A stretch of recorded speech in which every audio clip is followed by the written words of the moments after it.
Moi, je n'ai absolument rien pour la métropolisation. Je pense que notre gouvernance, elle doit rester sur le territoire. Qu'on ait une convention de réciprocité et qu'on puisse se dire, voilà, on a besoin de transport. Comment est-ce qu'on peut organiser les transports demain avec la métropole? Ok, on n'est pas obligé de vendre notre âme à la métropole pour le faire. Il faut juste avoir des relations de bonne intelligence. Voilà. C'est-à-dire que oui, nous, on peut apporter ça, on a besoin de ça, puis vous avez besoin de ça. Voilà, comment est-ce qu'on peut travailler ensemble?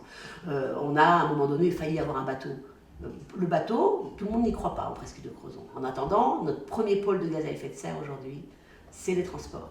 Et ce n'est pas les transports des gens de Crozon qui vont travailler à Brest, puisqu'aujourd'hui, quelqu'un qui habite à Crozon n'est plus embauché quand il va à Brest, parce qu'il est jugé trop risqué à cause des bouchons qu'il y a tous les matins sur le pont de Térénès. Donc soit on développe ici des choses en milieu rural où on peut travailler et vivre, soit on a aussi des liens vers Brest, et en même temps, on pourrait très bien construire un groupement d'intérêt public sur les deux rives de la Rade pour avoir une gouvernance demain sur les transports. On a su le faire pour le tourisme, on pourrait le faire pour le transport par exemple. Tout ça, c'est des idées qui demandent à être creusées, évidemment, qui demandent aussi d'être aux affaires. Voilà. On garde notre territoire, notre gouvernance ici sur le territoire, mais on crée évidemment des liens avec notre territoire et avec le reste du monde. Voilà, c'est extrêmement important qu'on soit tourné vers les autres. Vous semblez être quelqu'un de très pragmatique, c'est ainsi que vous vous définiriez?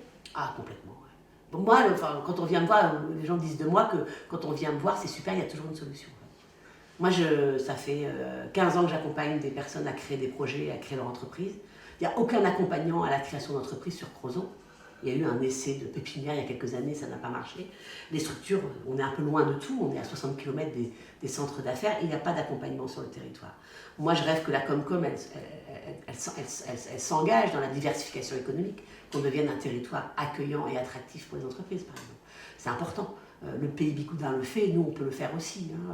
C'est important aujourd'hui qu'on puisse vivre, travailler, se loger en Presqu'île de Crozon. Ça veut dire quoi? Ça veut dire que quand on a une idée, s'il n'y a pas de salariat, il faut créer sa boîte. Si on crée sa boîte, il faut être accompagné. Il faut travailler en réseau avec les autres. Si on crée sa boîte et qu'on crée en réseau, il faut aussi savoir que ici, comme on est loin de tout ça, il y a des surcoûts. Donc il faut amener les conditions pour que ce soit... Voilà. Il n'y a pas de problème, il y a des solutions. Après, il y a des solutions qu'on va formater, voilà, en fonction de ce qu'on peut faire, parce qu'on a aussi des contraintes, évidemment, d'argent public, on ne peut pas tout faire, mais on peut échelonner, voilà. Quand on travaille tout seul et qu'on se dit que finalement la solution, elle est dans notre petit espace de 80 km, on a quand même accès à beaucoup moins de solutions que quand on ouvre un petit peu son esprit, et qu'on va voir ce qui se passe ailleurs, et qu'on ramène des solutions, et qu'on voit comment est-ce qu'on peut les mettre en œuvre. Donc, on fonctionne en réseau, on fonctionne en allant chercher des solutions. 3, on se donne les moyens. La solution, elle n'est pas dans le financement, il n'est pas là non plus. Le financement, souvent, voilà, on va chercher les étages. La Bretagne, fonctionner à la bretonne, j'ai été élue régionale, fonctionner à la bretonne, c'est trouver l'addition des forces. C'est-à-dire que oui, un projet qui a du sens, vous pouvez le faire financer à l'échelle communale, intercommunale, le département, la région, l'Europe, l'État parfois, de moins en moins, mais l'État quand même. Mais voilà, en fait, on va chercher l'addition des forces. Et ça, ce qu'on sait faire, nous, chez nous, dans notre liste, parce que notre liste, elle est hyper, pragmatique aussi, puisqu'on a beaucoup d'actifs, beaucoup de gens qui ont été aux affaires, on a des entrepreneurs. Ce qu'on sait faire, c'est avoir des idées, être créatif, et aller chercher des sous pour rendre possible les projets. Et ça, en fait, quand on a cette façon de fonctionner qui est entrepreneuriale, quand on a un esprit entrepreneur, en fait, on part de là où on est et on ne peut que construire des solutions. Voilà. Donc, moi, j'ai pas peur. Je sais que des solutions, il y en a. Maintenant, comment on se donne les moyens? On va chercher de l'argent. C'est simple. Revenons au tempo de la campagne. Depuis plusieurs semaines, des fake news circulent sur vous, sur votre programme. Il y a des attaques par-ci, par-là. Comment ressentez-vous cela? C'est le jeu? C'est dommage, parce que la politique, ça devrait être... C'est le jeu. Ouais. La politique, ça devrait être projet contre projet. Voilà. Non, moi j'entends, voilà, je suis quelqu'un qui crie beaucoup. Moi, je ne suis pas quelqu'un qui crie beaucoup, je suis plutôt quelqu'un d'assez sympathique. Et, je crois, j'ai pas de problème relationnel avec personne de mon entourage. J'ai traversé des milieux professionnels où tout se passe bien, c'est pas... Voilà. Maintenant, je pense que j'ai la chance d'être une femme et j'ai la chance d'être une femme en politique. Et une femme en politique n'est pas perçue comme un homme en politique. Quelqu'un qui aurait ma façon parfois de dire je ne suis pas d'accord, ma façon de dire où est cet espace de débat qui devrait être ouvert et comment est-ce qu'en effet on peut confronter les idées dans un conseil municipal.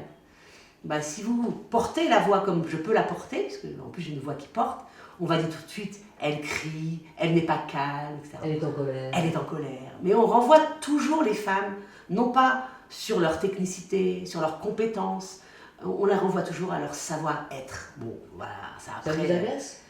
Ça m'agace, mais alors je vais vous dire, depuis le temps que je travaille là-dessus, depuis le temps que je suis dans la sphère publique, franchement, ça ne m'atteint plus en fait. Franchement, ça ne m'atteint plus. Je pense que je crois que une femme moi je m'en fous un peu de ce qu'on pense de moi en fait, quelque part. Ça c'est un truc, j'avance quoi. Après, je dirais que je suis quelqu'un qui sait reconnaître quand j'ai tort, je suis capable d'aller voir quelqu'un avec qui, par exemple, il y a eu quelque chose où on s'est mal compris, de dire voilà, on ne s'est pas compris, ou là vraiment, j'ai vraiment pas eu la bonne façon d'entendre ou d'écouter ce que tu avais à me dire. Et je suis capable de dire là, j'ai déconné, quoi. Et on repart bien. Et parfois, les rencontres les plus compliquées au début deviennent de très très belles relations, en fait. Donc je pense que, en fait, ça peut m'agacer parce que c'est pas très agréable en fait d'être toujours renvoyé à ses défauts, pointé du doigt. Mais je sais aussi que c'est le sort qu'on réserve à toutes les femmes en politique en fait. Donc je me dis un jour, je pense qu'on verra les femmes pour leurs compétences, que les femmes comme moi qui en effet ont des choses à dire, ont envie de faire, eh bien on les écoutera aussi pour des bonnes raisons. Et je pense que le temps est venu, et je pense que, en tout cas, les Crozonnais et les Crozonnaises me le disent. Eux, ils ont même envie de voir une femme à la mairie. Voilà, ça c'est quelque chose qu'on n'a pas essayé, mais il y a dans d'autres territoires, il y a des femmes à la mairie et ça se passe très très bien. Mais est-ce que c'est pas aussi un peu le fait d'un changement de cap pour les élus municipaux, de cette dureté, voire dangerosité, parce que des maires aujourd'hui sont même attaqués, et puis de cet irrespect permanent entre les élus, même les élus entre eux. Tout ça, comment vous analysez ça et comment vous pensez que ça peut être changé ou pas changé ? Est-ce que vous avez de l'espoir pour que justement la roue tourne un peu dans le bon sens ? Je trouve que dans votre question, il y a quelque chose de très intéressant, c'est qu'on n'a pas la même relation avec les habitants qu'on a avec les autres élus. Moi, les attaques que je peux vivre, elles ne viennent pas des habitants, elles viennent des autres élus. Elles viennent même d'élus qui peuvent à un moment donné peut-être utiliser ces artifices parce qu'ils ne veulent pas qu'on vienne travailler sur le fond en fait. Et que parfois, en politique, par exemple, quand vous allez signaler au procureur un délit possible, qui est un devoir d'un élu, eh bien en effet les relations vont se cristalliser et se crisper et après tout est permis et ça c'est pas normal et ça devrait être répréhensible.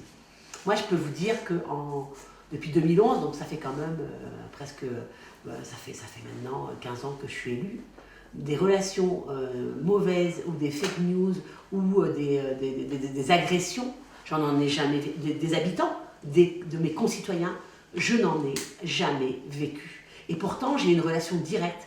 Moi, vous pouvez m'interroger sur les réseaux sociaux, vous pouvez me contacter par plein de biais, mon téléphone portable, vous pouvez le trouver sur Internet, il n'y a aucun souci, je réponds à tout le monde.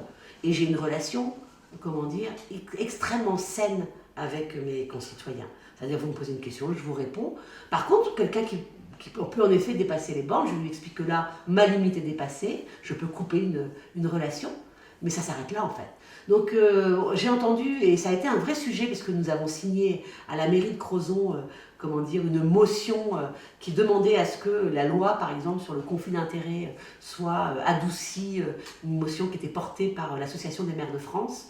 Moi, je pense vraiment que les élus, aujourd'hui, ont aussi un devoir de responsabilité à faire et qu'ils doivent être exemplaires.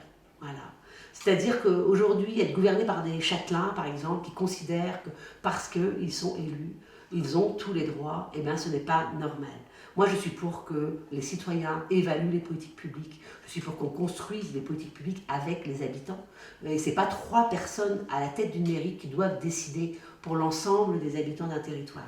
Je pense que cette forme de démocratie représentative et purement représentative qui délègue le pouvoir, l'intégralité du pouvoir à quelques-uns, n'est plus la bonne façon de faire de la politique. Je pense qu'on se nourrit des échanges et que les habitants représentent une force et une intelligence collective, une intelligence intéressante qui doit se mettre au service du territoire. Je m'explique. On a souvent parlé de droits et de devoirs. Moi, je ne parle pas de droits et de devoirs parce qu'aujourd'hui, nous sommes, par exemple, plus toujours capables d'assurer les droits de nos concitoyens. À Crozon, a-t-on le droit au logement? Pas vraiment. A-t-on le droit au travail? Pas vraiment. A-t-on le droit à la santé? Pas tout à fait. Donc, les droits, si on n'est pas capable d'assurer les droits des habitants, pourquoi leur demander des devoirs? Je pense que ça, c'est dépassé. Par contre, je suis pour qu'on crée un contrat social où, moi, élu, je suis redevable de mes concitoyens pour faire avancer ces questions d'accès au droit. Et en même temps, je considère que mes concitoyens sont aussi redevables dans ce contrat social de faire leur devoir de citoyen. Et leur devoir de citoyen, c'est pas que aller voter, c'est aussi participer à la vie de la cité. C'est aussi s'entraider quand il y a besoin. C'est aussi mettre leur intelligence et leur capacité à construire au service du bien commun. Et c'est vraiment ce que je veux proposer à Crozon. Oui, mais là-dessus, j'aimerais vous interrompre 2 secondes parce que on demande beaucoup aux citoyens. Vous savez très bien qu'aujourd'hui, la France est dans une crise à la fois démocratique, une crise économique, les gens sont fatigués. Leur demander de s'impliquer, est-ce que c'est pas trop leur demander? Alors, ce que je propose, c'est pas de faire de la cogestion, hein, on est bien d'accord, et c'est pas du tout. Il y a beaucoup de formes de démocratie participative.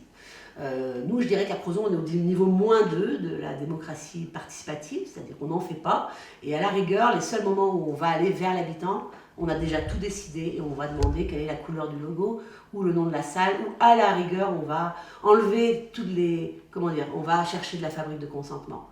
Donc on est vraiment très très loin de ce qu'est la démocratie participative. Je pense que le but aujourd'hui, quand on parle de revisiter finalement la démocratie, et c'est important, le plus grand parti de France, c'est l'abstention. C'est parce qu'il y a une abstention majeure et que les gens ne croient plus en la capacité du politique de changer la vie des gens que les gens ne vont plus voter. Voilà. Moi, par exemple, j'ai failli ne plus voter. Et je me suis mis 2 choix. Soit j'allais plus voter, soit je m'engageais en politique. Et je me suis engagée en politique, et franchement, je considère que quand on fait de la politique, on peut encore changer la vie des gens. Mais quand on fait de la politique, dans la noble vision de la politique c'est l'organisation de la vie de la cité. La politique, c'est se projeter et développer une vision pour son territoire. C'est pas se mettre dans les pantoufles du gars d'avant et de continuer comme ça a toujours eu lieu. C'est quand même, la politique, ce sont des idées. Donc c'est quand même un endroit extrêmement intéressant où se nourrir des idées et confronter les idées est quelque chose de savoureux et d'extrêmement enthousiasmant. Mais par contre, je crois que les gens ne savent plus ce que c'est la politique. On parlait tout à l'heure des gens qui jouaient des coudes ou de l'exemple que donnaient certains, on va dire les 30 hommes ou femmes politiques qui ont pignon sur rue à l'échelle nationale. Ils occultent parfois en même temps par des mauvais comportements les milliers d'élus locaux qui se lèvent tous les jours pour faire tourner la cité, pour trouver des idées, pour régler des problèmes. Parce qu'être élu, c'est avant tout régler des problèmes, c'est trouver des solutions. Donc ceux-là, ils travaillent et ils ne ménagent pas ni leur peine ni leur temps au service du bien commun. Voilà, l'élu, il est là. Après, tout le monde ne veut pas faire de la politique. Quand on propose, comme moi, de travailler sur de la démocratie participative, c'est dans un cadre extrêmement bien défini. Par exemple, c'est de parler de demain, de travailler à l'échelle des quartiers, d'avoir des référents quartiers.